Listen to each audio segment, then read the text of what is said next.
Hello friends, welcome to my channel. Myself Ajay Kumar Tripathi. This is my second video. Today I am going to discuss about a very interesting chapter, diffraction. And first video given the description box. Go and watch this video. Let's start. आज हम आप लोगों को diffraction के बारे में बताएंगे। Diffraction होता क्या है। तो सबसे पहले हम आपको बताते हैं डिफ्रैक्शन को सबसे पहले साइंटिस्ट थे ग्रिमाल्डी ने इसको डिस्कवर्ड किया था। तो सबसे पहले हम जानने की कोशिश अब करेंगे कि डिफ्रैक्शन होता क्या है। लेकिन आप सब जानते हैं, अगर हम किसी से पूछते हैं तो ज्यादातर लोग बोलते हैं बेंडिंग ऑफ लाइट। डिफ्रैक्शन की एक सिंपल सी डेफिनेशन से बोलते हैं bending of light is known as diffraction. लेकिन ये अधूरी डेफिनेशन को हम गलत मानते हैं। अगर हम जनरल वे में बात करें तो यह इनकम्प्लीट डेफिनेशन है और इनकम्प्लीट डेफिनेशन गलत मानी जाती है। तो आइए हम इस टॉपिक को समझते हैं, जानते हैं कि डिफ्रैक्शन होता क्या है। डिफ्रैक्शन को डिस्कवर ग्रिमाल्डी ने किया था, जिन्होंने सबसे पहले डिफ्रैक्शन का आविष्कार किया, बताया कि डिफ्रैक्शन होता क्या है। उस डिस्कवरी के कुछ सालों बाद न्यूटन ने इस पर स्टडी किया। जो साइंटिस्ट दूसरे साइंटिस्ट आए न्यूटन ने इसको डिस्कवरी किया, लेकिन इस फील्ड में वो भी ज्यादा वर्क नहीं कर पाए। उसके बाद साइंटिस्ट यंग आए, यंग ने भी आगे बढ़ने की कोशिश करी, लेकिन इसमें ज्यादा वर्क वो भी नहीं कर पाए, इस फील्ड में ज्यादा सक्सेस नहीं हो पाए। उसके बाद आप सब लोगों ने जाना भी होगा, सुना भी होगा, 12th में आप लोगों ने पढ़ाई भी की होगी कि जो दो साइंटिस्ट थे, एक फ्रेस्नेल दूसरे फ्रॉनहोफर,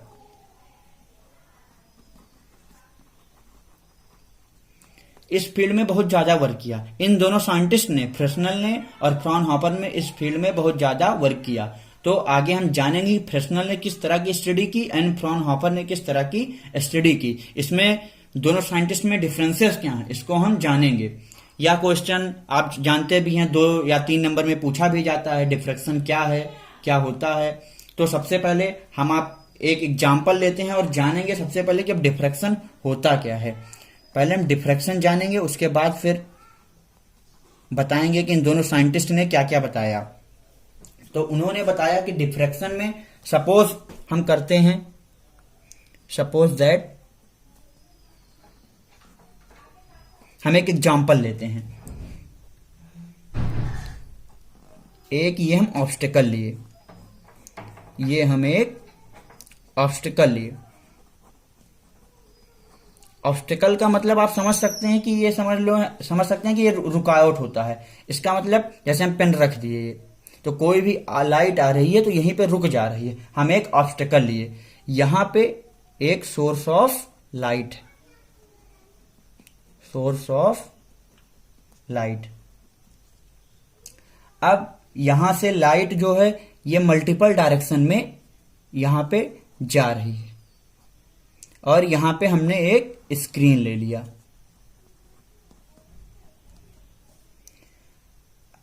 यह स्क्रीन है, तो हम इस लाइट को ऑब्टेन कर रहे हैं। तो अब हम यह देख रहे हैं कि जो ऑब्स्टेकल है, ये जो ऑब्स्टेकल है उसका शैडो बनना चाहिए, उसका शैडो यहां बनना चाहिए। शैडो मीन्स क्या है? Geometrical shadow, geometrical shadow. और ये जो शैडो बनेगा वो परफेक्टली डार्क शैडो होगा। ये क्या होगा? परफेक्टली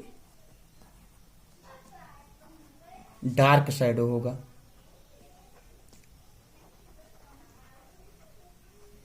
क्योंकि जो लाइट रे स्ट्रेट लाइन में यहां निकल रही हैं, ये स्ट्रेट लाइन में ये दोनों लाइट, इसके ये जो इनर पार्ट में,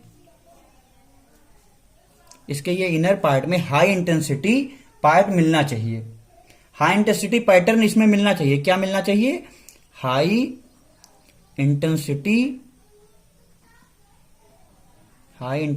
पैटर्न मिलना चाहिए। क्योंकि इस ऑब्स्टेकल के कारण लाइट रे यहां नहीं पहुंच पा रही हैं, ये लाइट रे यहां नहीं पहुंच पा रही हैं। और यह देखते हैं इस जगह पे डार्क और ब्राइट फ्रिंजेस बनते हैं, डार्क और ब्राइट फ्रिंजेस बनते हैं। यहां पर इंटेंसिटी हाइट मिलती है, यहां मिलती है, और इस ज्योमेट्रिकल शैडो में डार्क और ब्राइट फ्रिंजेस मिल रहा है। इस कॉर्नर पे हम देख रहे हैं कुछ लाइट मुड़ जा रही है। तो अब हम जानने की कोशिश करेंगे कि इसकी डिफिनेशन होती क्या है, डिफ्रैक्शन को हम किस तरह डिफाइन करेंगे, डिफ्रैक्शन की डिफिनेशन को हम कैसे बताएंगे कि डिफिनेशन होता क्या है। तो हम इसको लिखेंगे, देखते हैं फिर जानेंगे।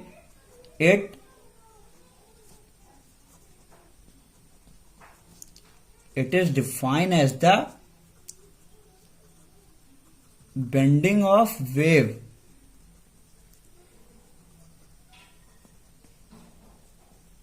around the corners of an obstacle or an aperture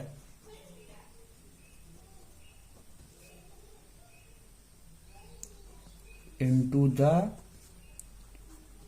region of geometrical shadow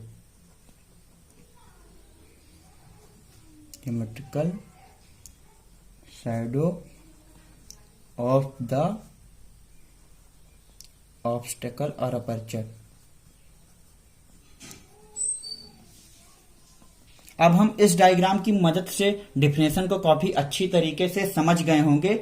इस डायग्राम में हमने बताया, तो डिफिनेशन देखते हैं। It is defined as the bending of wave around the corner.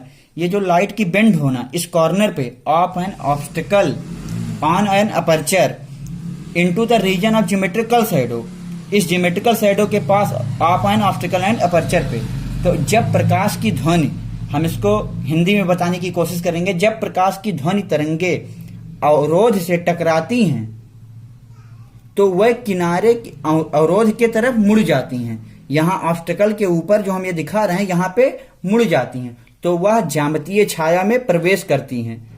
क्या करती हैं? ज्यामितीय छाया, मतलब ज्योमेट्रिकल शैडो में प्रवेश करती हैं। उसको हम क्या बोलते हैं? डिफ्रैक्शन। तो it is defined as bending of wave around the corners of an obstacle और an aperture into the region of geometrical shadow of the obstacle and aperture. इसको हम क्या बोलेंगे? Is known as diffraction.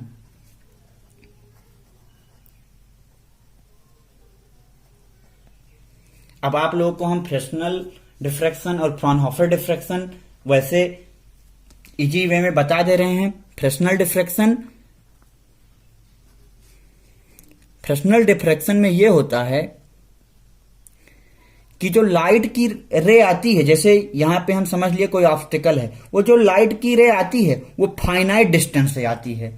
Fresnel diffraction में क्या होता है? Finite distance से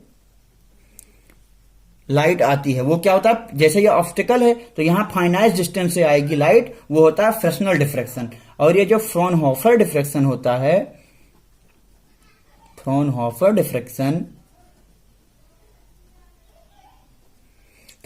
डिफ्रैक्शन में ये जो लाइट आती है वो इनफाइनाइट से आती है। मतलब हम समझ सकते हैं उसकी कोई डिस्टेंस नहीं होती, इनफाइनाइट डिस्टेंस से आती है। जैसे ये कोई ऑब्स्टिकल है, या कोई ऑब्स्टिकल है, कहीं लाइट आ रही है, कोई इसकी फिक्स जगह नहीं है, इनफाइनाइट डिस्टेंस से आ रही है, वो क्या होता है? Fraunhofer diffraction.